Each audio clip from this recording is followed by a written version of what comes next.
Yo, what's up, guys? Nico here. Hey, I wanted to talk today about what they call a harm reduction technique.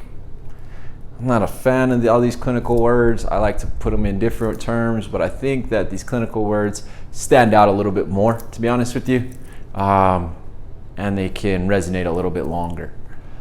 I call it delayed gratification, but again, it's a harm reduction technique.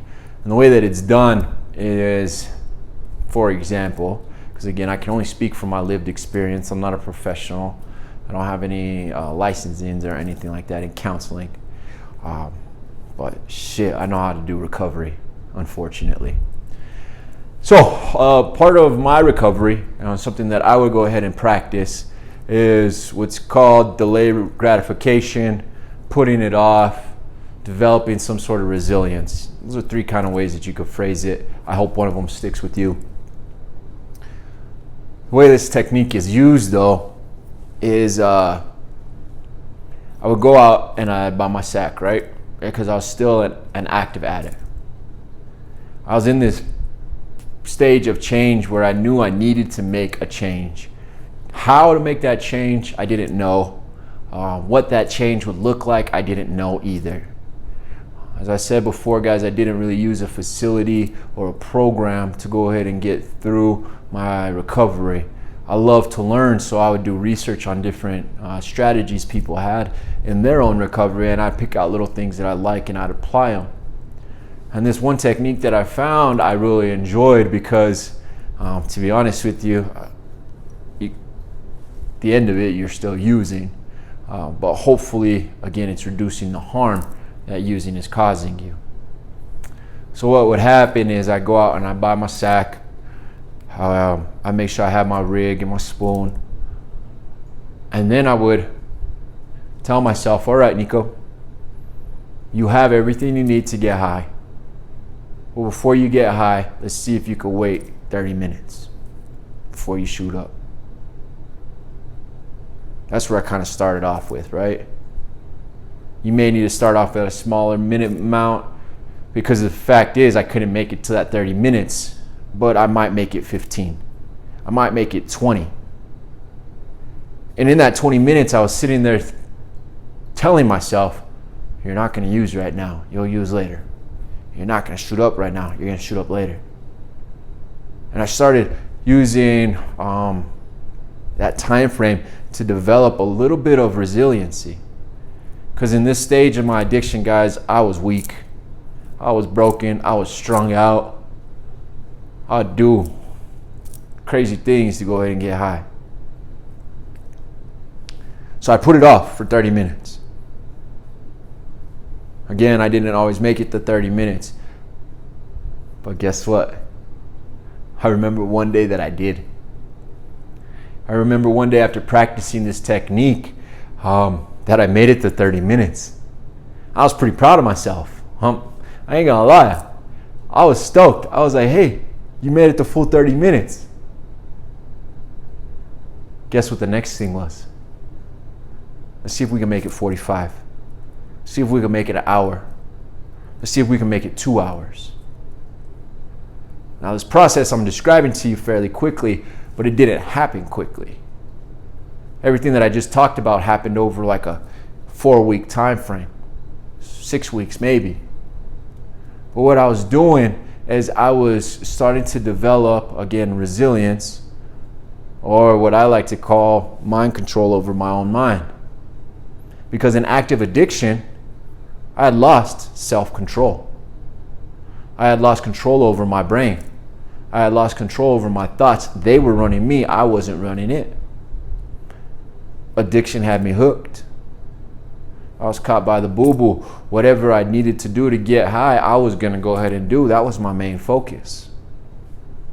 So in this practice of delayed gratification, putting off getting high, I was able to start to take back a little bit of that control, little by little, minute by minute. I was able to start to gain back self-control. Because that's what it is, guys.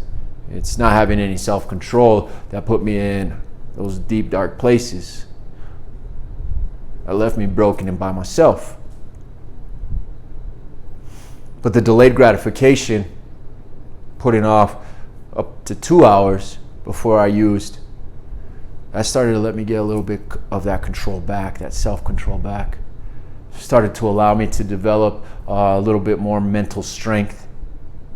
Started to help me in developing a resiliency to saying no to using. There was a point in my life that I would never say no to using. A point in my life that what I'm doing right now, I probably would have thought that it was a fucking dream. You're not supposed to do all of it at once, guys. You got to start moving little by little. Delayed gratification, putting off using until you, let's say, clean your fucking house, if you still have a house. Till you clean the car, if you still have a car. If you're homeless, shit, before you use, go walk around the park 2-3 times before you use. There's practical ways, guys, that you can apply this technique, but it starts with you. Because as I said before, and as I will continue to say, I'm not here to do recovery for you. I'm here to provide you a little bit of guidance that I wish I had when I was going through my recovery.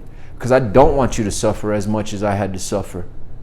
I don't want the process of recovery to take as long as it took for me, because I didn't have some of these techniques and I didn't have somebody share them with me. This is stuff that I had to learn on my own, because I'm pretty stubborn, just put it at that.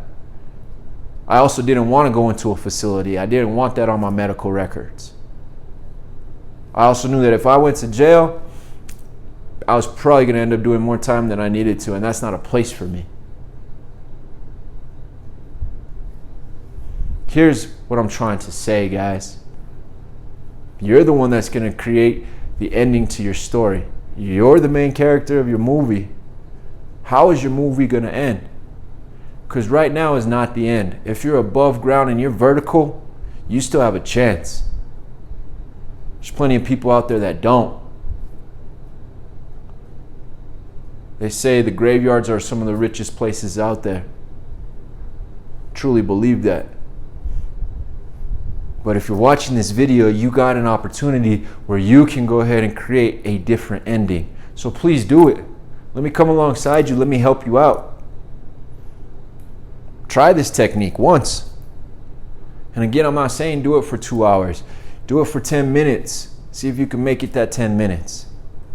And then you get a little bit of encouragement, a little bit of confidence inside of you. And when you start to become addicted to that, it's a different story. You start opening up a whole different set of avenues for yourself.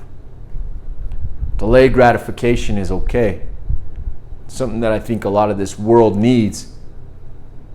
But for us, in active addiction or active recovery, delayed gratification is a harm reduction technique that you may be able to go ahead and benefit from.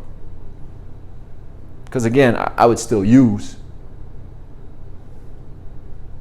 After the 2 hours, after the task, after doing my laps, whatever it was that I put in front of me before I could use, I started to mold that self-control, and it allowed me to go ahead and take the time and extend that time. Little by little, guys, step by step, putting one foot in front of the other, you could have a story of surviving and thriving rather than being in an institution or being 6 feet under. I don't want to do recovery for anybody, and I wish I wasn't in this position, to be honest with you. But I'm here. My delayed gratification is knowing that hopefully somewhere down the road, somebody watches this video and it helps them. I don't even want to meet them. But knowing that that's a possibility for me, that makes me real happy. Delayed gratification, guys, is a technique that you can use to develop self-control, because self-control is something that you might not have if you're habitually using, if every day you're using some sort of substance to get by. The delayed gratification helps me out.